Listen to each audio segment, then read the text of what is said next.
Pagi, Bu. Selamat pagi, Bu. Wah, Pagi, Bu. Alhamdulillah ya, ini sudah kumpul semua di room Zoom. Oke, sebelumnya selamat datang di kelas sosiologi asik pada pagi hari ini. Nah, sebelum kita memulai pelajaran, alangkah baiknya kita berdoa terlebih dahulu ya. Mungkin boleh dari Fadgam untuk memimpin doa pada pagi hari ini. Baik, Bu. Saya akan memimpin doa pada pagi hari ini. Sebelum kita memulai kelas sosiologi pada pagi hari ini, baiknya kita berdoa bersama-sama dulu. Berdoa mulai. Selesai. Oke, alhamdulillah. Terima kasih Fadgam telah memimpin doa pada pagi hari ini. Oke, sebelum kita mulai pelajaran sosiologi pada pagi hari ini, Ibu akan mempresentasi kalian semua ya. Oke, yang pertama Irfan, hadir. Hadir, Bu. Hanifah, Hadir, Bu. Nafida, Hadir, Bu. Fatimah, Hadir. Anissa Nurul, Hadir, Bu. Wangkanti, Hadir, Bu. Lintang,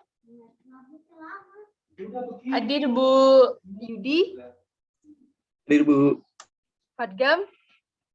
Hadir. Oke, alhamdulillah karena udah hadir semua, kita akan mulai mata pelajaran sosiologi asik pada pagi hari ini. Seperti yang diketahui bersama ya, bahwa sebelumnya itu kita udah belajar terkait apa itu sosiologi, sejarah perkembangannya seperti apa, kemudian siapa aja tokoh-tokoh sosiologi. Nah, pada pagi hari ini kita akan belajar materi terkait fungsi sosiologi di masyarakat. Sebelum itu, Ibu akan mencoba share screen ya. Oke, sudah muncul belum ya? Sudah, Bu. Sudah, Bu. Sudah. Oke.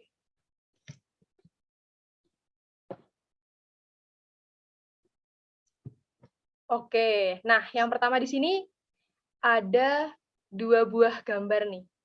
Bisa dibilang dua gambar ini adalah menunjukkan kondisi masyarakat saat ini. Kira-kira dari sini apa nih tanggapan dari kalian semua jika melihat gambar ini? Mungkin ada yang berpendapat? Kalau menurut saya, masyarakat saat ini sedang menghadapi masa pandemi, Bu, seperti diharuskan mencuci tangan, memakai masker, dan berjaga jarak. Seperti itu. Oke, mungkin yang lain ada? Saya, Bu. Kalau Silakan. dari gambar, saya melihat banyak yang pakai masker karena waktu itu masih pandemi. Terus ada yang di foto sebelah kiri itu ada yang sedang berbagi makanan. Nah, itu bentuk dari bagaimana masyarakat saling membantu saat kesusahan.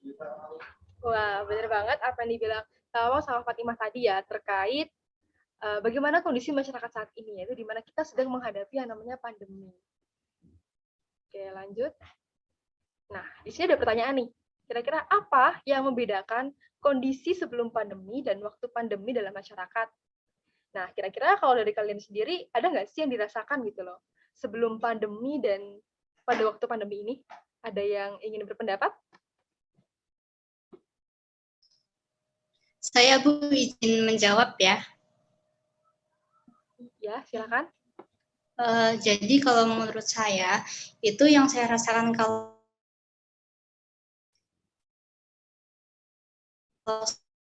saat pandemi itu semuanya tuh sebenarnya dibatasin gitu, Bu, kayak orang-orangnya juga dibatasin gitu. Jadi menurut saya itu juga bisa jadi salah satu penularan virus corona gitu, Bu.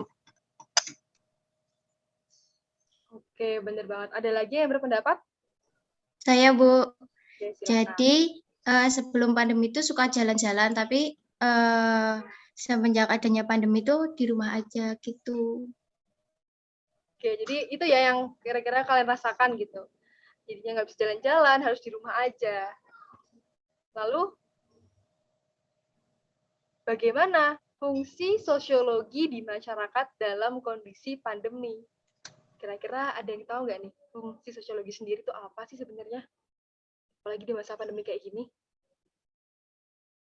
Oke, sepertinya belum pada memahami, nggak apa-apa. Kita bahas bareng-bareng ya. Slide selanjutnya. Nah, ini dia fungsi sosiologi di masyarakat. Di sini ada 4 ya, anak-anak ya, 4 fungsi sosiologi di masyarakat. Di mana yang pertama yaitu sebagai pemecah sosial. Sebagai pemecah sosial. Pemecah sosial di sini gimana? Nah, jadi masalah sosial itu kan nggak bisa dibilang tidak bisa jauh dari kehidupan kita ya, bermasyarakat ya. Maka dari itu, fungsi sosiologi di sini tuh fungsinya untuk apa sih? Yaitu untuk mencari tahu penyebabnya, kemudian kira-kira dampaknya apa, setelah dampaknya itu bagaimana cara mengatasinya. Kira-kira kalau kita mengaitkannya dengan kondisi sekarang, ada nggak sih masalah sosial yang muncul pada saat masa pandemi? Ada yang berpendapat? Saya Bu mau menjawab. Silakan Irfan. Jadi kalau yang saya lihat itu di tempat daerah tinggal saya sendiri ya Bu, di sini tuh masih banyak orang yang tidak taat pada protokol kesehatan Bu. Nah, maka dari itu daerah saya itu masih termasuk dalam ke zona merah Bu, begitu Bu. Wah, zona merah ya.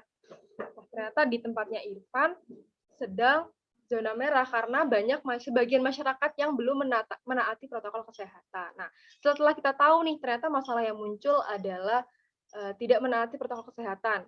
Berarti fungsi sosiologi di sini untuk mencari tahu nih kira-kira apa sih penyebabnya mereka kok bisa nggak menaati protokol kesehatan. Terus dampaknya apa kalau mereka nggak menaati protokol kesehatan. Lalu bagaimana cara mengatasinya? Oke. Fungsi yang kedua yaitu sebagai perencanaan sosial. Nah, perencanaan sosial di sini memiliki pengertian yaitu kegiatan untuk mempersiapkan individu di masyarakat. Dan tujuan mengatasi kemungkinan-kemungkinan masalah sosial, fenomena sosial, maupun gejala sosial di masyarakat.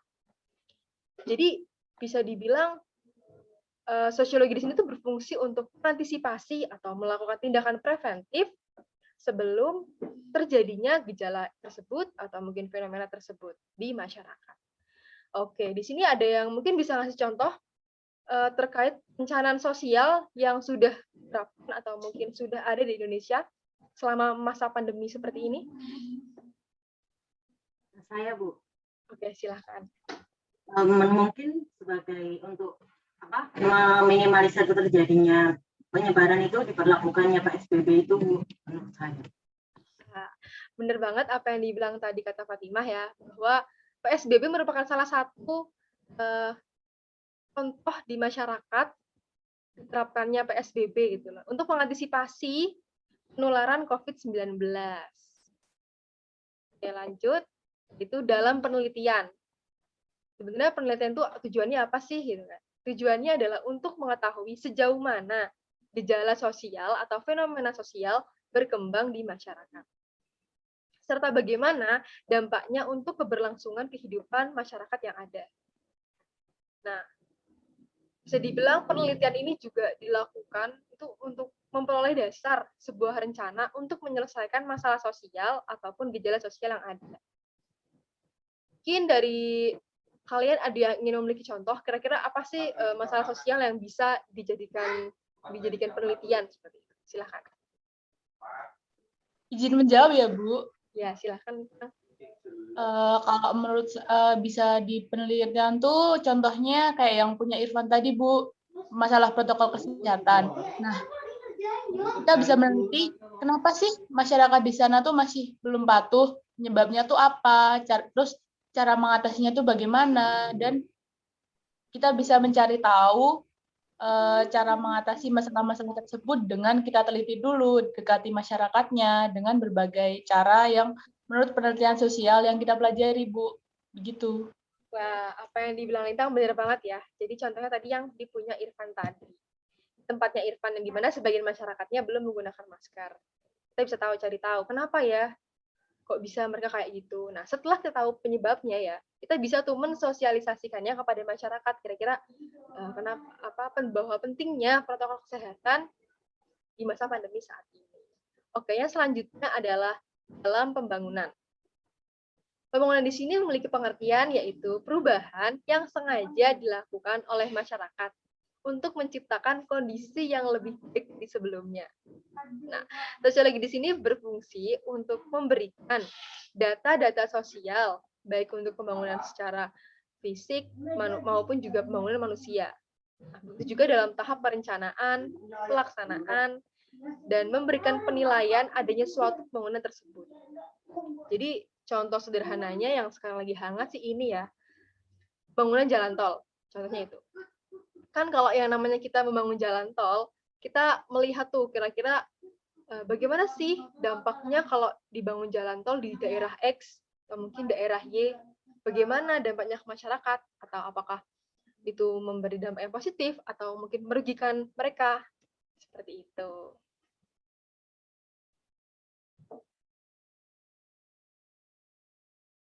Oke, dari sini ada yang ingin ditanyakan? Sudah cukup, Bu. Oke, alhamdulillah kalau udah cukup. Nah, jadi pada pagi hari ini kita belajar terkait fungsi sosiologi di masyarakat. Kira-kira ada yang bisa menyimpulkan apa sih yang kita pelajari pada pagi hari ini? Izin berpendapat, Bu, untuk menjawab. Silakan. Tentang kesimpulan pada kelas hari ini. Nah, oke, untuk kesimpulannya, jadi yang saya dapatkan dari materi hari ini tuh, yang pertama fungsi dari sosiologi itu sebagai pemecah suatu masalah. Kan tadi juga sudah dijelaskan jika adanya gejala sosial atau fenomena sosial itu bisa dikaji lebih lanjut dalam sosiologi sendiri. Nah, yang kedua itu sebagai perencanaan sosial. Ya, di mana tuh kan masyarakat selalu berkembang statis, sehingga apapun yang ada perubahan di masyarakat sendiri pasti bisa dikaji lebih lanjut dalam sosiologi sendiri. Nah, yang selanjutnya itu sebagai subjek penelitian.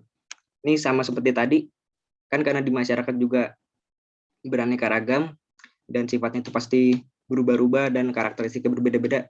Tentu ini bisa dijadikan sebagai suatu objek penelitian lebih lanjut.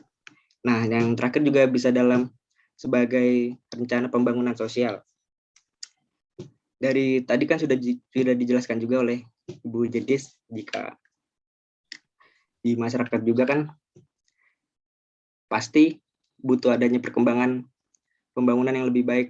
Jadi dengan adanya sosiologi ini, pembangunan pasti akan didata lebih lanjut dulu sebelum akhirnya nanti dibikin oleh pembangunan yang lebih baik lagi. Dan juga dari fungsi sosiologi ini juga dapat mengetahui dampak dan akibatnya ketika adanya pembangunan yang telah terjadi di masyarakat itu sendiri. Mungkin itu aja, Bu, pendapat dari saya. Wah, terima kasih Yudi, sangat luar biasa ya teman-teman ya, terkait kesimpulan dari yang tadi Yudi bilang. Benar banget bahwa fungsi sosiologi itu ada 4 tadi yang telah dijelaskan oleh Yudi. Oke, mungkin sekiranya cukup ya untuk mata pelajaran sosiologi asik pada pagi hari ini. Karena tadi kita dibuka dengan berdoa, maka alangkah baiknya kita akhiri pembelajaran pada pagi hari ini juga dengan berdoa. Berdoa dipersilahkan. Berdoa cukup. Terima kasih. Sampai jumpa di pertemuan selanjutnya. Wassalamualaikum warahmatullahi wabarakatuh. Waalaikumsalam Waalaikumsalam warahmatullahi wabarakatuh. Terima kasih, Bu.